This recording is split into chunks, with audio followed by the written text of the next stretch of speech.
I thought he really captured a really cool gothic aesthetic and a tone, and Brandon Lee was charming, and he was just, I just really dug the character, dug the metal of the character too, which is big time missing in this one.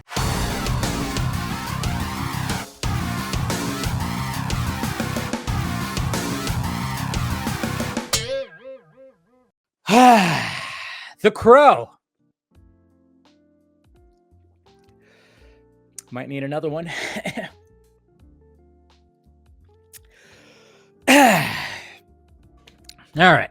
So after sitting on this movie for about 24 hours now, a little less than 24 hours because, it's about 23 hours. But so saw The Crow last night. And, obviously when we got our first look of what Bill Skarsgård was looking like as The Crow, didn't really dig the look, but I went, okay, but it's supposed to be modern day. Fine. And then when the trailer came out, I went, this is still not selling me either. And then I was like, okay, well, I'm still going to give it a chance because you just never know. You never know. Most likely it's not going to be good. And it doesn't look like it's good. And I've said many times how the 94 version with Brandon Lee, loved that movie. Really dug the aesthetic, the tone. I know it's not a true adaptation of The Crow. Like if you actually dive into, I've never really went diving into The Crow source material, but I know that they took some liberties when it came to the 94 version. But what Alex Proyas did, I thought he really captured a really cool gothic aesthetic and a tone, and Brandon Lee was charming, and he was just, I just really dug the character, dug the metal of the character too, which is big time missing in this one. That's one thing that what I said in my first reaction review, if you want to talk about a reimagine, they were just like, well, just imagine if it was basically nothing like that 94 version. And that's what it seems like what happened here. Or like the writer or whoever, the people involved of creating this really just thought, you know what, there's a pretty cool idea that this Crow graphic novel has a pretty cool concept. Let's take that idea, let's put it in Chat GPT and see what happens. Sometimes it kind of feels like maybe that it was written by AI. I don't know. And it's kind of funny too, because I saw that recently pulled Megalopolis trailer that had the fake quotes from the critic quotes from past Oliver Stone movies. And we found out today that apparently those were created by AI. And I had to make the joke of like, wow. So I saw it before my screening of The Crow, and well, The Crow feels like it was written by AI, man. I tell you, I don't know, man. It's just, I was like all right, I'm going in with low expectations. Let me come out with going, hey, it wasn't that bad. But no, it was bad. It was bad. It was boring. It was very boring. The first half hour, 45 minutes, especially, were very boring when they're trying to establish the romance, which it's like, all right, I get that, but I didn't feel the chemistry between the two leads. It's just obviously there's some the whole thing about how they meet in like a recovery center, like a rehab recovery center. It's like how she ends up in there is really stupid. It's really dumb how she ends up in this place. You have no idea why Eric Draven, if that's even his name in here, he might just be Eric, and it's just who knows what his last name is. He's not the musician that he's supposed to be. He's not that, but we have no idea. We have an opening scene where you get him as a kid and he has like a meth mom or something like that. So you get the fact that he's had a rough child, he had a rough upbringing, but you don't know any real backstory at all about like why he's in rehab, why anything. And then of course they meet, they start falling for each other, they escape, and then they start just doing drugs and alcohol. And there was no real rehab that needed to be happening. Obviously they just were like, hey, my really rich musician friend lets me stay at this place so we could stay here. We could stay here for as long as we want, and then if we have to leave, we just leave. I'm like, with what money? Okay, but that's just semantics right there. Whatever. And so we get a montage, which feels like it's a very short time, but apparently maybe it wasn't a short time. So then you feel like, oh yeah, they're so in love. And then you get these side characters that are just kind of peppered in there that you have no idea who the fuck they are. But, one of them at least comes back for a convenient thing in the movie. Again, this movie probably got chopped up by the studio. They probably had a longer cut that fleshed out some of these scenes. But of course, naturally, we live in the age where the studios just go, green light that.